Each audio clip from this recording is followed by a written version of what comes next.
अस्सलाम वालेकुम friends, welcome to Faizan tutorial channel. दोस्तों, इस वीडियो के अंदर हम डिस्कस करेंगे ये जो आपके पास कार्ड्स होते हैं, इनके अंदर ये EMV चिप कार्ड और ये जो मैग्नेटिक स्ट्रिप वाला कार्ड है, इन दोनों के अंदर क्या डिफरेंस है। उसके बाद हम सेकंड चीज़ यहाँ पर डिस्कस करेंगे कि जो 3D सिक्योर पेमेंट है वो क्या होती है। अगर एक website 3D secure payment allow करती है, एक वेबसाइट नहीं करती, तो क्या आपको इन के ऊपर पेमेंट करनी चाहिए या नहीं करनी चाहिए।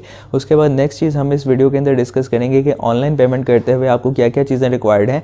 इसके अंदर मैं एक डाउट आपका क्लियर करता चलूँ कि बहुत सारे लोगों को ये डाउट होता है कि जो CVV नंबर है वो ऑनलाइन पेमेंट के लिए लाजमी रिक्वायर्ड होता है, तो इस चीज़ का भी हम आगे जाकर थोड़ा सा क्लियर करेंगे। उसके बाद में लास्ट नंबर पर हम ये चीज़ डिस्कस करेंगे, अगर आपका कार्ड लॉस हो जाता है या आपके कार्ड की इन्फॉर्मेशन फ्रंट और बैक साइड की पिक्चर किसी के पास चली जाती है तो उसका क्या हल है। क्या उसके बाद हमारी जो पेमेंट है वो डिडक्ट हो सकती है, हम उससे किस तरह से बच सकते हैं और किस तरह से नहीं बच सकते। तो इन तमाम चीज़ों की मालूमात जानने के लिए इस वीडियो को एंड तक देखिए। दोस्तों, पहले कुछ इस तरह के कार्ड आपको देखने को मिला करते थे। यहाँ पर आप अगर देखें कोई भी इसके ऊपर चिप मौजूद नहीं है, लेकिन इसकी बैक साइड पर अगर आप देखें तो एक मैग्नेटिक स्ट्रिप मौजूद है। तो इसका क्या मतलब है कि इसका सारा का सारा डेटा इस मैग्नेटिक स्ट्रिप के अंदर रिकॉर्डेड है। इस मैग्नेटिक स्ट्रिप के अंदर इसका डेटा सारा का सारा मौजूद है।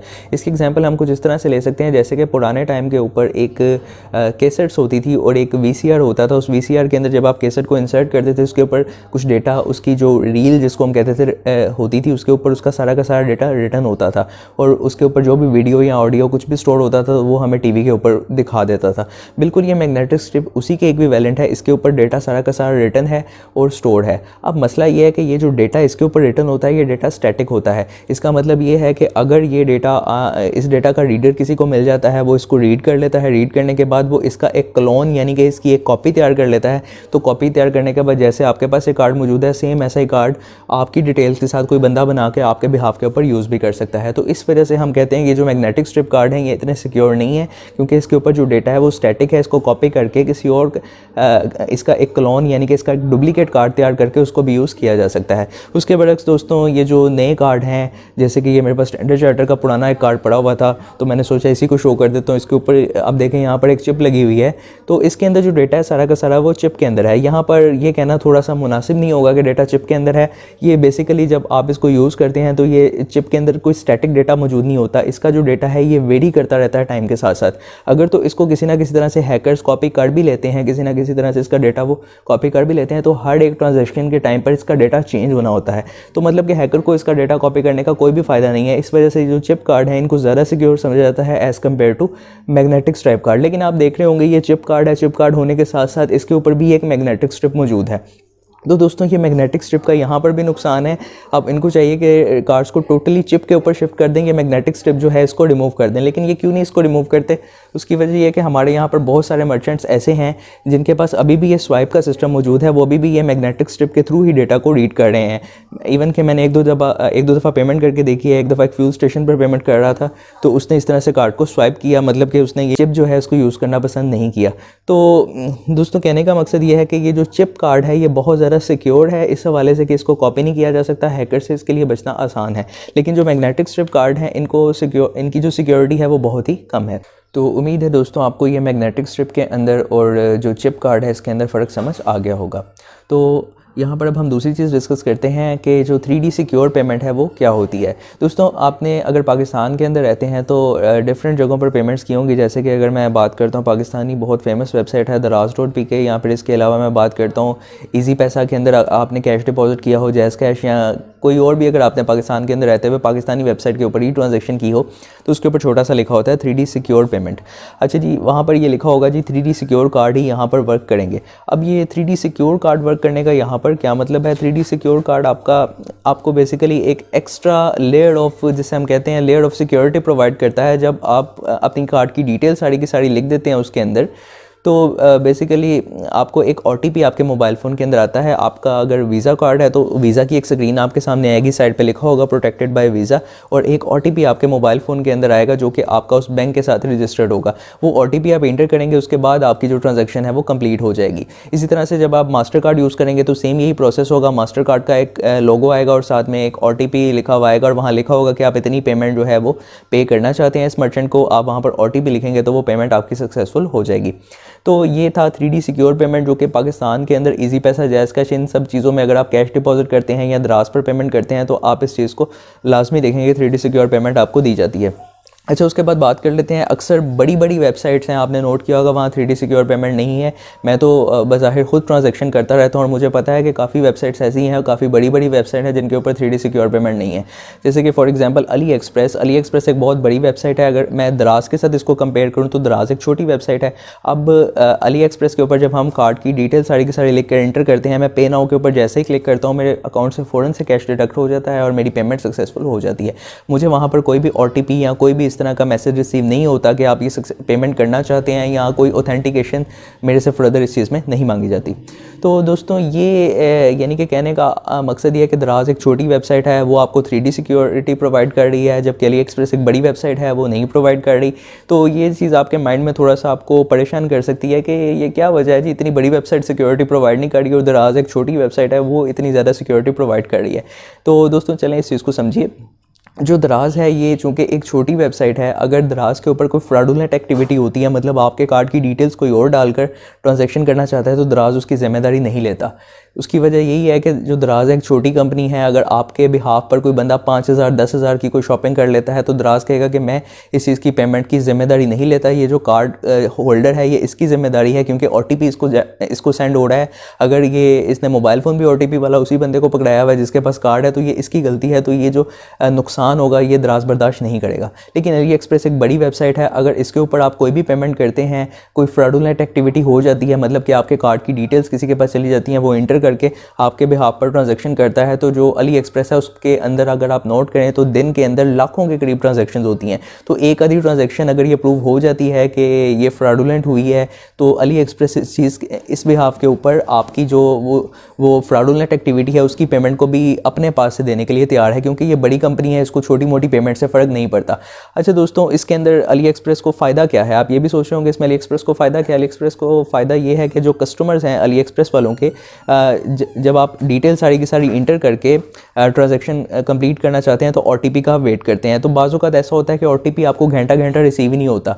तो ये एक ऐसी चीज़ है कि बाज़ औक़ात OTP के चक्कर में इंसान पढ़ करना यानी कि ट्रांजैक्शन ही छोड़ देता है। तो इस चीज़ को अली एक्सप्रेस जो है वो चाहता है कि मेरे जो कस्टमर्स हैं उनको इस चीज़ की प्रॉब्लम ना हो। कोई 1,00,000 2 लाख कस्टमर्स में से किसी एक आधे का अगर हो भी जाता है कि यानी कि फ्रॉडुलेंट एक्टिविटी हो भी जाती है, तो वो उसको भी रिकवर कर लेगा, लेकिन उस एक आधे कस्टमर की वजह से वो बाकी के कस्टमर्स को अपने क्यों परेशान करे। तो ये वजह है कि जो अली एक्सप्रेस है उसने 3D सिक्योर पेमेंट हमें नहीं दी हुई। उसके ऊपर जब भी आप कार्ड की डिटेल्स लिखकर एंटर करते हैं फ़ौरन से पेमेंट हो जाती है। लेकिन ये चीज़ यहाँ पर भी कंपलसरी है कि जब भी आपने ऑनलाइन पेमेंट करनी होती है, चाहे लोकली करें चाहे इंटरनेशनली करें, तो आपको अपने कार्ड के ऊपर जो ऑनलाइन सेशन है उसको हर वक्त एक्टिवेट करवा के रखना पड़ता है। यहाँ पर आप अपने बैंक की हेल्पलाइन पर कॉल करके उनको बोलते हैं कि मैंने ये 1 घंटे के लिए अपना सेशन एक्टिवेट करवाना है और मैक्सिमम इतनी जो अमाउंट है इसकी ट्रांजैक्शन करूँगा, तो वो उस हिसाब से आपकी जो पेमेंट है उसका ऑनलाइन सेशन जो है उसको एक्टिवेट कर देते हैं। लेकिन जो क्रेडिट कार्ड होता है हमारे यहाँ पर, क्रेडिट कार्ड का नॉर्मली ऑनलाइन सेशन हर टाइम एक्टिवेटेड होता है, उसके अंदर आपको कॉल करके एक्टिवेट नहीं करवाना पड़ता। तो डेबिट कार्ड्स के लिए चूँकि ज़्यादा सिक्योरिटी नहीं है, इस वजह से जो डेबिट कार्ड वाली कंपनीज़ हैं यानी कि जो बैंक्स हैं जो कि डेबिट कार्ड इशू करते हैं, उनको कॉल कर आपको उनसे ऑनलाइन सेशन एक्टिवेट करवाना पड़ता है ताकि उस एक स्पेसिफिक टाइम के दौरान ही आपकी जो ट्रांजैक्शन है वो हो सके। अच्छा, उसके बाद दोस्तों बात कर लेते हैं कि अगर आप ऑनलाइन पेमेंट करना चाहते हैं अपने किसी कार्ड से, तो उसके लिए आपको क्या क्या डिटेल्स रिक्वायर्ड होती हैं। आपका ये जो कार्ड है इसके ऊपर कुछ डिटेल्स लिखी होती हैं, जैसे कि इसका ये कंप्लीट कार्ड नंबर है, इसके फ्रंट के ऊपर बाज़ औक़ात इशू डेट लिखी होती है, बाज़ कार्ड्स पर नहीं लिखी होती, और एक एक्सपायरी डेट लिखी होती है, और इसके ऊपर एक कार्ड होल्डर का नेम लिखा होता है, और बैक साइड के ऊपर ये 3 डिजिट का क्या लिखा होता है, एक CVV नंबर। नॉर्मली आपको ये सारी की सारी चीज़ें ट्रांजैक्शन करने के लिए रिक्वायर्ड होती हैं, लेकिन ये चीज़ मस्ट नहीं है कि आपको यही वाली चीज़ें ट्रांजैक्शन करने के लिए रिक्वायर्ड हैं। कुछ कंपनीज़ इस तरह की भी हैं जिनके अंदर आप सिर्फ ये कार्ड नंबर इंटर करते हैं और यहाँ पर सिर्फ ये जो एक्सपायरी डेट लिखी हुई है, ये 2 चीज़ें सिर्फ आप इंटर करते हैं। इन 2 चीज़ों के बिहाफ के ऊपर ही आपकी जो कंपनी है आपके कार्ड से वो पेमेंट डिडक्ट कर लेती है। तो बाज़ लोग इस चीज़ को सोचते हैं कि ये जो इसकी बैक साइड पे CVV नंबर लिखा हुआ है, ये CVV नंबर के बगैर अगर किसी के पास कार्ड की फ्रंट पिक्चर चली गई है तो वो हमारे कार्ड से पैसे नहीं निकाल सकता, पेमेंट नहीं कर सकता। लेकिन ऐसा नहीं है, आपके कार्ड की फ्रंट साइड की भी पिक्चर किसी के पास नहीं जानी चाहिए, क्योंकि कुछ वेबसाइट्स मैं आपको बता चुका हूँ ऐसी हैं जिनके ऊपर सिर्फ कार्ड का नंबर और सिर्फ ये जो एक्सपायरी डेट इसके ऊपर लिखी हुई है, इन दो चीज़ों के बिहाफ के ऊपर भी पेमेंट आप सक्सेसफुल कर सकते हैं। उसके बाद कुछ वेबसाइट्स ऐसी हैं जो कि ज़्यादा सिक्योर हैं, जो आपसे कार्ड के नंबर के साथ साथ आपसे इसकी एक्सपायरी डेट और एक्सपायरी डेट के साथ साथ आपसे बैक साइड पर लिखा हुआ 3 डिजिट का CVV नंबर भी मांगती हैं। तो यानी कि अगर इन तीनों में से कोई एक चीज़ भी गलत हो जाती है तो आपकी ट्रांजैक्शन वहाँ पर नहीं होगी। और इसके साथ साथ कुछ वेबसाइट्स ऐसी हैं कि इन तमाम 3 चीज़ों के साथ साथ आपसे जो आपका कार्ड होल्डर का नेम है, इसके ऊपर आपका नाम लिखा होगा, वो नाम भी मांगती हैं। अली एक्सप्रेस इसकी एक एग्जांपल है। अली एक्सप्रेस आपसे कार्ड नंबर, उसकी एक्सपायरी डेट, उसके ऊपर जो कार्ड होल्डर का नेम है और उसकी बैक साइड पे जो CVV नंबर है, ये 4 चीज़ें मांगता है अली एक्सप्रेस। जब आप इसको लिख कर इंटर करते हैं तो फ़ौरन से आपके अकाउंट से जो पेमेंट है वो सक्सेसफुल हो जाती है। अली एक्सप्रेस चूँकि 2D सिक्योर्ड है, ये 3D सिक्योर्ड नहीं है, तो इसके ऊपर आपको OTP कोई नहीं आता। लेकिन अगर आप दराज वगैरह पर पेमेंट करते हैं तो आप ये सारी की सारी डिटेल्स लिखते हैं तो आपको OTP भी आपके मोबाइल नंबर पर रिसीव होता है। उसके बाद दोस्तों बात करते हैं एक बहुत ही ख़तरनाक चीज़ की, कि अगर ये जो आपका कार्ड है, इस कार्ड की डिटेल्स किसी के पास चली जाती हैं, मतलब कि ये कार्ड की फ्रंट साइड की पिक्चर और बैक साइड की पिक्चर, तो इसका क्या हल है, इसका हमें नुकसान क्या हो सकता है और इस मसले से या जो भी नुकसान होगा उससे हम बच किस तरह से सकते हैं। तो ये जो कार्ड है, इसकी फ्रंट साइड पर जितनी भी डिटेल्स हैं या बैक साइड पर जितनी भी डिटेल्स हैं, अगर किसी के साथ आपकी शेयर हो भी जाती हैं, लीक हो जाती हैं, तो आप समझ लें कि आपका ये कार्ड आपके लिए वेस्ट है। आपको ये कार्ड ज़ाया करना पड़ेगा। आपको सबसे पहले अपनी हेल्पलाइन पर कॉल करके इस कार्ड को ब्लॉक करवाना पड़ेगा। उसके बाद आप हेल्पलाइन वालों को बोलेंगे मुझे इसका एक डुप्लीकेट कार्ड इशू कर दें, तो वो आपको एक दूसरा कार्ड इशू करके देंगे जिसका कार्ड नंबर, CVV नंबर, हर चीज़ उसकी डिफरेंट होगी। तो कहने का मकसद ये है कि आपकी जो कार्ड की डिटेल्स हैं वो आपके लिए इतनी ज़्यादा इंपॉर्टेंट हैं कि अगर ये लीक हो जाती हैं, ये किसी यानी कि बाहर के बंदे के पास चली जाती हैं, तो आप समझिए आपका कार्ड क्या है, वेस्ट है। मैं बेसिकली फ्रीलांसिंग पे करता हूँ। मेरी एक कतर का क्लाइंट था, उससे बात होती थी, तो उसने इस तरह से मुझे बताया कि एक वेबसाइट थी, वहाँ पर एयरबड्स आ रहे थे बड़े अच्छे। तो उसने बोला कि मैंने ना ऐसे ही पेमेंट कर दी अपने कार्ड से। तो उस वक्त तो पेमेंट हो गई, ऑर्डर प्लेस हो गया। उसके बाद मेरा नेक्स्ट डे मुझे एक मैसेज आया कि मेरे कार्ड से कुछ और अमाउंट भी डिडक्ट हो गई है। तो फिर मैंने इस चीज़ की थोड़ी सी तहकीक की, तो फिर मुझे पता चला जी कि मेरी जो कार्ड की डिटेल्स थी मैंने एक ऐसी वेबसाइट के अंदर इंटर कर दी थी जो कि ऑथेंटिक नहीं थी। ठीक है। उसके बाद बात कर लेते हैं, अगर ये आपके कार्ड की डिटेल्स किसी के पास चली जाती हैं, जैसे कि इसके फ्रंट साइड की पिक्चर, यानी कि इसके फ्रंट साइड पे जो भी चीज़ें लिखी हैं और इसके बैक साइड पे जो 3 डिजिट का CVV नंबर लिखा हुआ है, तो आपको इससे क्या नुकसान हो सकता है। पहली चीज़ तो ये थोड़ा सा देख लेते हैं कि ये इन्फॉर्मेशन लोगों के पास जाती किस तरह से है। सबसे पहली चीज़, अगर आप किसी एक ऐसी वेबसाइट के ऊपर पेमेंट अपने कार्ड से करते हैं जो कि ऑथेंटिक नहीं होती, जैसे कि अली एक्सप्रेस एक ऑथेंटिक वेबसाइट है, हम बगैर सोचे समझे उस पर पेमेंट कर सकते हैं। दराज वो एक 3D सिक्योर सिस्टम रखते हैं। इस तरह की जो बड़ी बड़ी वेबसाइट्स हैं, इनके ऊपर आप बगैर सोचे समझे पेमेंट कर सकते हैं, क्योंकि इनका सिस्टम इतना ज़्यादा अच्छा है कि यहाँ से आपकी इन्फॉर्मेशन कभी भी लीक नहीं होती।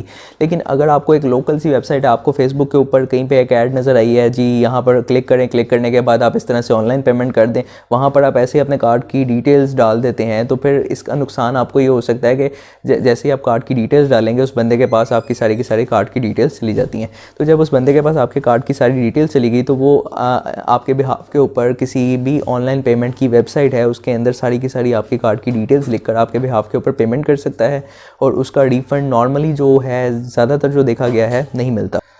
तो दोस्तों फिर बात कर लेते हैं कि हमें इस कार्ड को सेफ़ली या सिक्योरली किस तरह से यूज़ करना है। तो पहले नंबर पर जो चीज़ है कि आपको अपना जो कार्ड है ये किसी को भी हैंड ओवर नहीं करना, किसी को भी आपने अपना कार्ड नहीं पकड़ाना, क्योंकि जिसके पास आपका कार्ड चला गया, समझ लें फ्रंट और बैक साइड की सारी डिटेल्स चली गई, तो वो आपका जो कार्ड है उससे पेमेंट्स कर सकता है। उसके बाद दूसरे नंबर पर आप अक्सर रेस्टोरेंट्स वगैरह में या होटल्स वगैरह में जाते हैं, तो आप उनको कार्ड दे देते हैं कि आप इससे पैसे डिडक्ट कर लें। अगर तो वो आपके सामने आपका कार्ड को लगा कर पैसे डिडक्ट करते हैं फिर तो ठीक है, लेकिन बाज़ औक़ात ऐसा होता है कि जो वेटर्स होते हैं कार्ड आपका ले जाते हैं और साइड पर जाकर जो इनकी मशीन होती है उसके अंदर इससे पेमेंट डिडक्ट करके वापस आपके पास लाकर आपको दे देते हैं। उसके अंदर आपको एक इस चीज़ का रिस्क है कि वहाँ पर जाकर जब वो साइट पर जाकर ट्रांजैक्शन कर रहा है, तो हो सकता है कि वो इस कार्ड की पिक्चर ले ले या फिर इसकी सारी की सारी डिटेल्स जो हैं उसको नोट कर ले। तो उस वक्त तो आप घर आ जाएंगे, आपको नहीं पता चलेगा, लेकिन 2, 3, 4 महीने के बाद आपके कार्ड की डिटेल्स डालकर अगर वो ऑनलाइन शॉपिंग करनी शुरू कर दे, फिर आपको मैसेज आएगा, फिर आपको पता चलेगा जी मेरा जो कार्ड है ये कोई और बंदा यूज़ कर रहा है। तो दोस्तों अगर आप ये डेबिट कार्ड्स या क्रेडिट कार्ड्स वगैरह यूज़ करते हैं, तो आपको इसको बहुत ही ज़्यादा सेफ्टी और सिक्योरिटी के साथ यूज़ करना है। तो उम्मीद है मैंने इस वीडियो के अंदर जो जो आपको चीज़ें बताई हैं, इनसे आपको आपके नॉलेज में कुछ ना कुछ इजाफा हुआ होगा और आपको कुछ ना कुछ हेल्प मिली होगी। दोस्तों इस वीडियो को देखने का बहुत बहुत शुक्रिया। अगर चैनल को सब्सक्राइब नहीं किया तो सब्सक्राइब लाजमी कीजिए। अल्लाह हाफ़िज़।